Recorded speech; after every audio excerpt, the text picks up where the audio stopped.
Hey everyone, welcome to SFDC Stock, and in this video we are going to talk about a real world problem that we can solve using binary trees, and the problem name is find a lead manager. Okay, so let's see what this problem is first of all.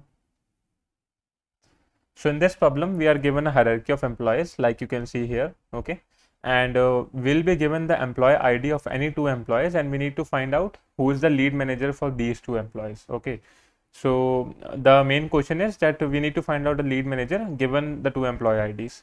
So let's see first of all the object structure that we have in Salesforce. So this is a real life problem, as I said before. So we are going to talk about a Salesforce implementation, what is the object structure there and what are the processes that we have implemented, and accordingly we will see how we come to this problem and how we can solve that. Okay, so let's first of all talk about the object structure. What do we have in Salesforce? In Salesforce we have an object, and let's say the name of the object is employee. Okay, so the API name will be employee underscore C, and this employee object is having a self lookup, and this lookup, let's say the value of this field is nothing but manager underscore C. Okay, so what do we have in this employee object? This employee object consists of data of each and every employee that exists in a company, and the manager field is going to be a self lookup because it is going to connect one employee record with another employee record. Okay, so that's how this is working.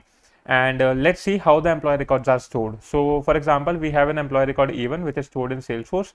Then we can say we have two more employee records, E2 and E3, and we can say that E2 has E1 as its manager and E3 also has E1 as its manager. Okay, so both for E2 and E3, E1 is stored as a manager of E2 and E3. Okay, similarly we can say that we have two more employees, let's say E4 and E5, and we can say that E2 is the manager of E4 and E5. So these both employee records are going to have E2 in the manager field. Okay, similarly we can say we have E6, and E6 has a manager as E3, and we have E7, and E7 has a manager as E5. Okay, so this kind of hierarchy is being made in Salesforce, and each employee is linked to some other employee using the manager field.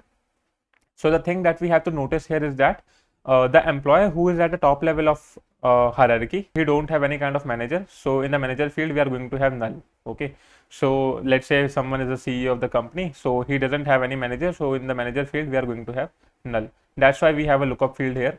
So that's how the data is stored in Salesforce, and this is what the object structure is all about. Now let's see what we have implemented in Salesforce and what is the need to find a lead manager and what is the lead manager. Okay, so I'm just going to clear it off, and now we'll see.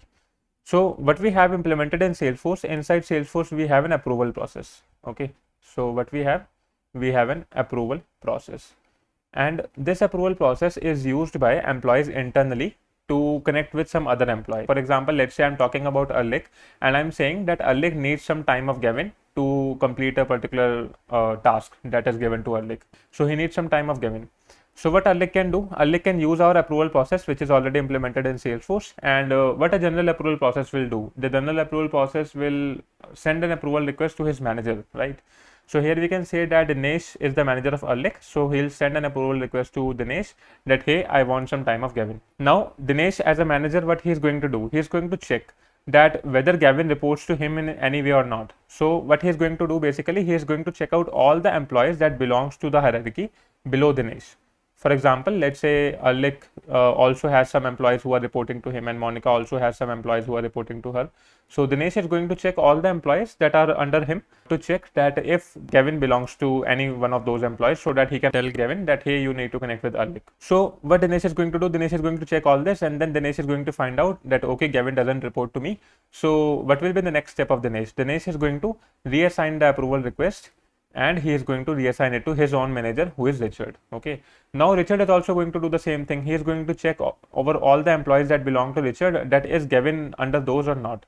Although Gavin is reporting to Guilfoyle and Guilfoyle is reporting to Richard, but we can still say that Gavin is reporting to Richard in one way or the another. Okay, because Gavin belongs to the hierarchy which comes under Richard in the employee hierarchy. Okay, so Richard come to know that okay, Gavin is reporting to me, so he can notify Gavin that hey, you need to connect with Arlik.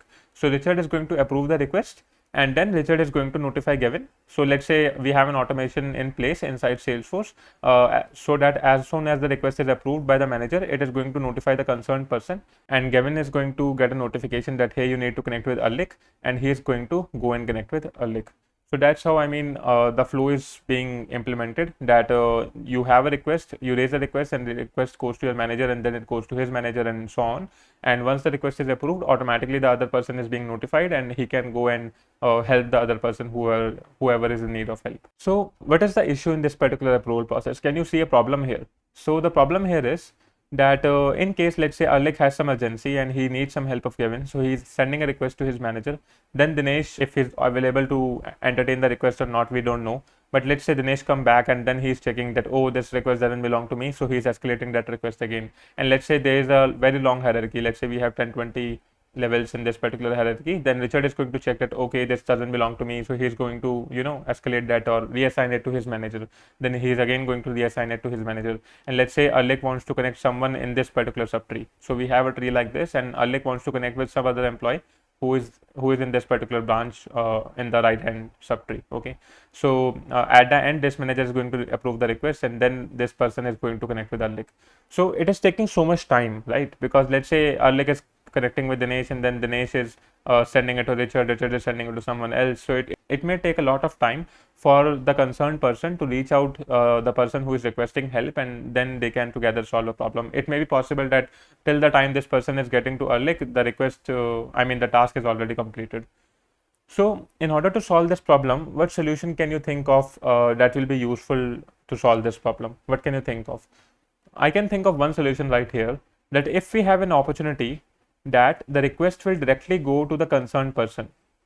Okay, let's say if at the time of requesting, Alec is aware that only Richard can approve the request, or I can say he is the lowest employee in the hierarchy who can approve the request. What will Alec do? Alec will directly send a request to Richard, and Richard is going to approve it, and it is going to trigger a notification to Gavin, let's say, and Gavin is going to go and connect with Alec. Okay, so Gavin is going to go and connect with Alec. So that's how, the cycle can be, and we can reduce all the number of requests which is escalating again and again to a direct request, so that Alec can directly connect Richard, and Richard can directly approve the request, and this is all sorted.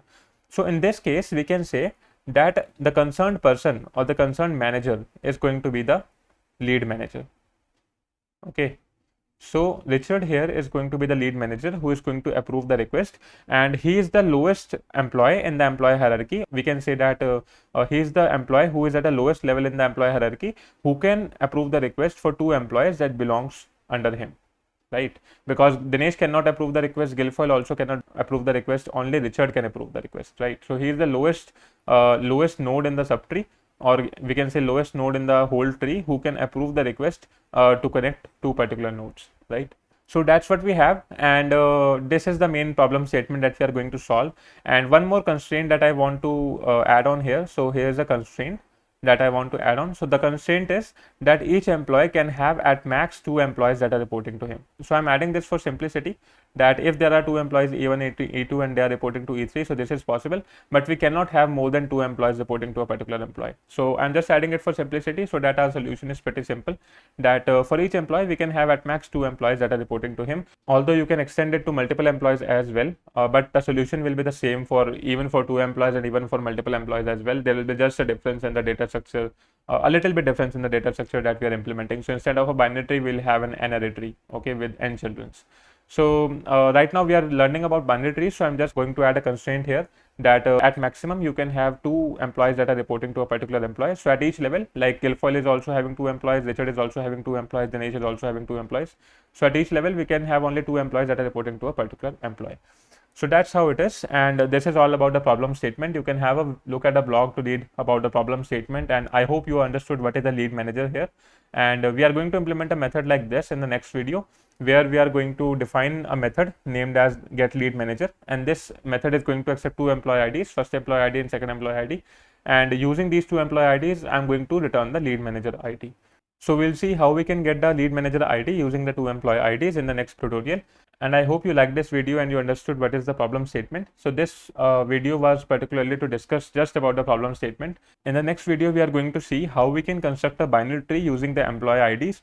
And furthermore, we are going to understand how we can solve this problem to find a lead manager. So we are not talking about implementing an approval process here, or actually sending a request for approval. We are not going to do a demo here, but we are going to solve the main problem here, that is, given 2 employee IDs, how can you find a lead manager for those two employee IDs? Because once you have the lead manager employee ID, you can definitely just put that ID in the approval request and you can, send the request for approval directly. So that's simple thing, but we are focusing on the most complex part here, which is regarding finding the lead manager. So that's all for this tutorial, everyone. I hope you understood the problem statement, and in the next video we are going to learn how we can solve it. So let's meet in the next video. Till then, have a good day. Bye bye.